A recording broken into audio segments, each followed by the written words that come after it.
Cut! Again, The men were feeling a little humiliated.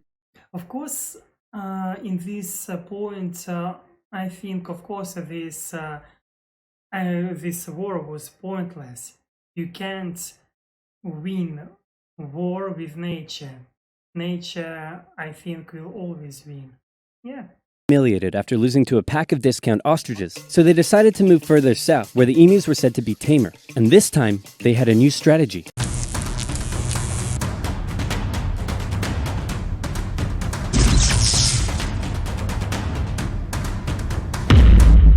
Hello, my dear friends. Hello. My name is Alex and I study English, and today we will watch another video. This video will be about Emu war, and it was recommended me by Spy Dodge. One moment. I want to show you Spy Dodge. Thank you for your recommendation very much. I appreciate it. And it seems for me what you recommended me videos before, and thank you for your activities.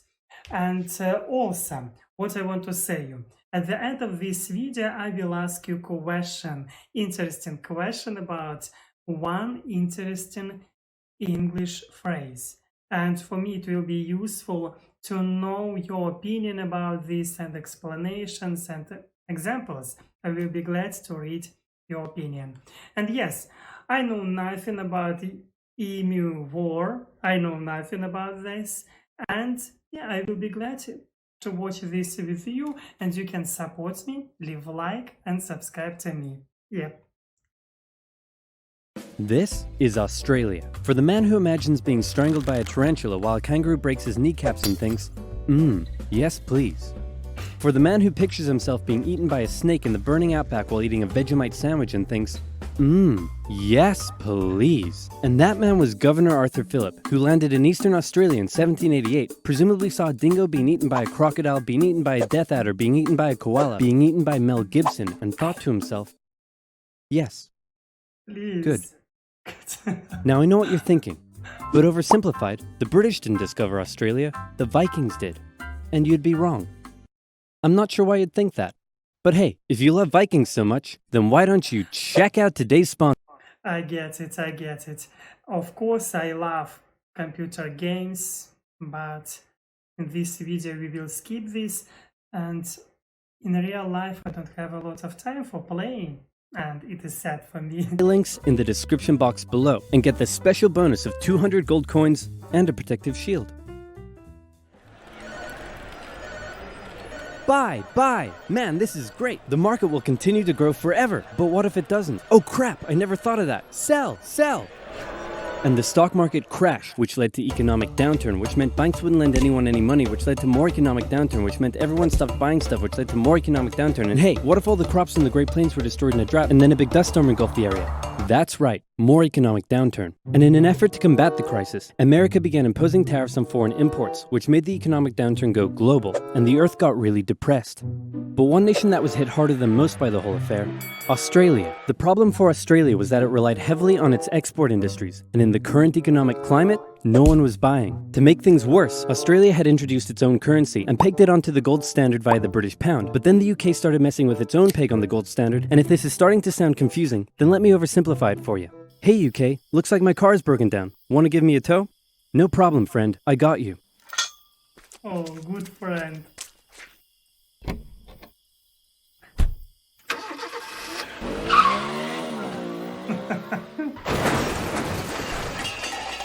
More economic downturn.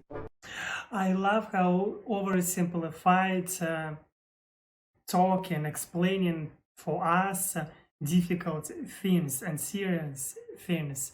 He have own funny way of explanation. The point I'm trying to make is things weren't good, and in particular, it was Australia's farmers that were suffering most. After the First World War, Australia had given returning veterans land for farming, but with the current economic crisis, the farmers just weren't making enough money, and many left to go find work in the cities. But for those who remained, things were about to get even worse.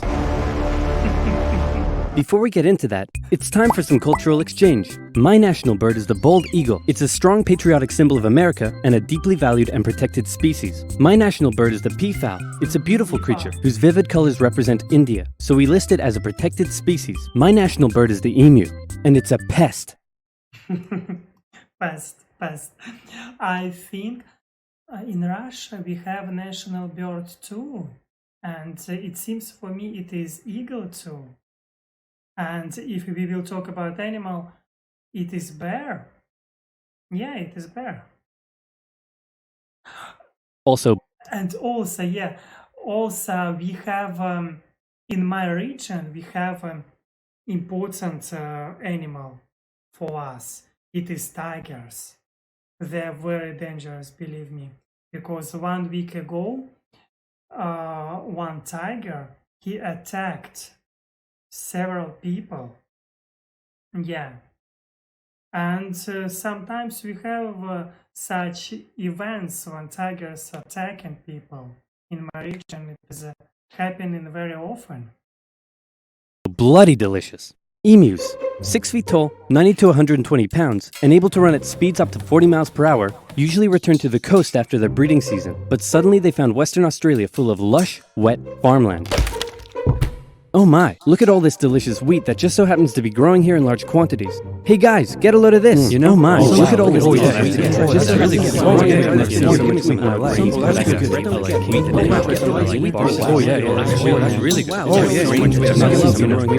be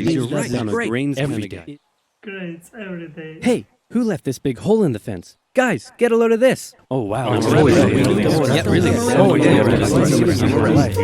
I am. Great. What a lovely morning for some farming. What? Those damned emus, they have it in for me. They're bullies. They're nothing but bullies. Calm down, Bruce. They're just animals. It's not personal. Hey, Farmer Bruce, where did you find that hat? The toilet? Yes. 20,000 emus cost the already struggling For farmer, and of course for ordinary people, it was a real problem, I think so. And I don't know, maybe now they have such a problem. farmers millions more pounds in lost crops and damages. The situation couldn't continue like this. Something had to be done. So in 1932, the farmers turned to the government for help. You'd think they'd go to the Minister of Agriculture, but these farmers said no. This is a job for the military. So they went to George Pierce, the Minister of Defense. That's right, Australia was to go to war with the emus. But not everyone was happy with the idea. This is barbaric. We can't go slaughtering thousands of our own national bird. Oh, come on, guys. The machine guns will make it quick and painless. Machine guns? You're using machine guns? This is animal cruelty. Look, I know it's unusual, but it's not like we're poachers turning the birds into feather hats. Think of the benefits. It'll be good target practice for our boys. The government can show it took action. Plus, I can get myself a nice new feather hat. Did I say feather hat? I meant I want to together chat with you about getting you all some nice new feather hats. Did I say feather hats? I meant I want to wage terror at these emus and turn them all into feather hats. Damn it! Of course, Pierce first made the farmers sign an agreement saying that they would pay for the whole thing and that Pierce wouldn't take any of the blame if the operation, that was clearly very stupid, turned out to indeed be stupid. And the operation went ahead. Major G.P.W. Meredith and his men were sent with 2 Lewis machine guns to hunt down and take out the evil emu population in Western Australia. Target spotted. Как he said, evil population of emus. Well, was it an emu? No, sir. It's an emo. Damn it, Jones. Learn your vowels. Oh my god. I'm sorry. Okay, it looks like the humans are coming for us. But check this out. I've come up with an amazing plan. See if you can follow me here, okay? When they approach, we run away. Look at his eyes. They definitely know about Sir? war.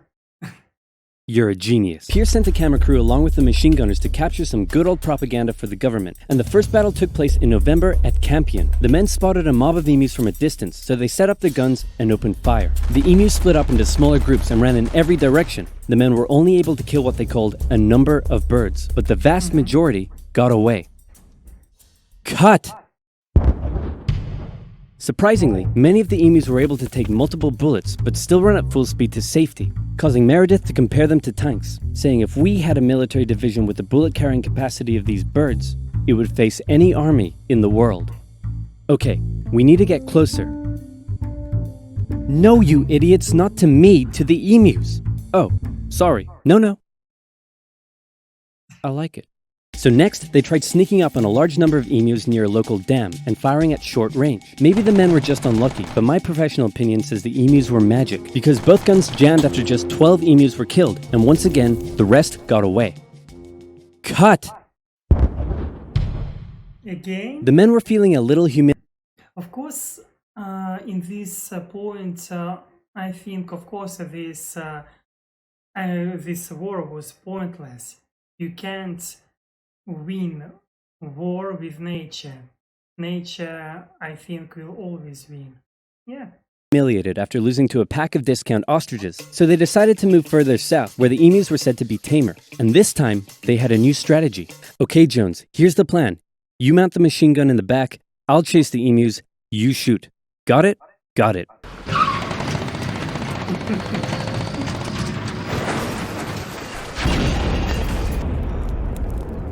I'm gonna shove that camera up your... Oh my god, cameraman will always survive. The operation was a fiasco, and the press had a field day. In Parliament, Pierce was lambasted, and an opposition party member suggested that medals should be handed out to the emus, who had won every round so far. Pierce, feeling quite humiliated, called the operation off, but 4 days later the farmers approached again and said, "Hey man, the emus are still eating all our crops. Can you send the army back out here?" And Pierce was like, "Yeah, okay." So the operation was back on for round 2.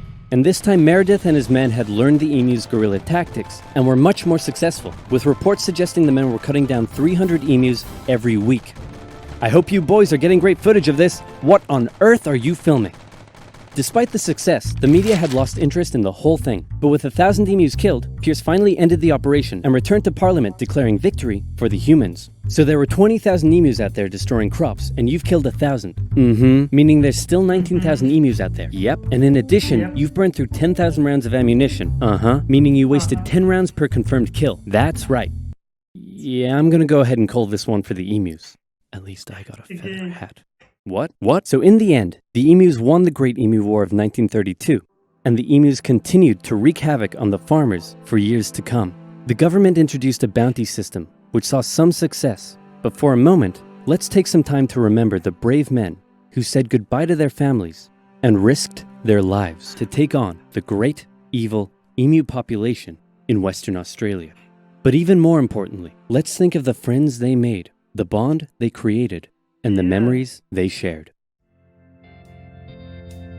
Take me home to golden fields and sights of days gone by. It's where the heart lies. So warm song. With stories on. Hey, guys, I solved the emu crisis. Really? How? I just made some better fences. Oh. Oh my gosh. It was really funny. I think thank you, Spay Dodge. Thank you very much for your recommendation. I appreciate it. And yeah, of course, I think nature will always win. And sometimes we must be more creative. Yeah, creative. And the war, it's not always solution. And I think this experience for human was a good lesson. And yeah, thank you for having me. And also I want to ask you a question at the end of this video about this phrase, because I don't understand how you can combine two tenses in one sentence. We can see, yeah, it's time you went. It's time you went. Here we can see present simple and past simple. And I don't understand where I should this use. I've heard about this phrase before, but I don't understand it. That's why I will be glad to read your opinion. your explanations, your examples. Yeah, thank you. Yeah, thank you for this opportunity, and thank you for having me. You can leave a like and subscribe to me, and of course, see you next time.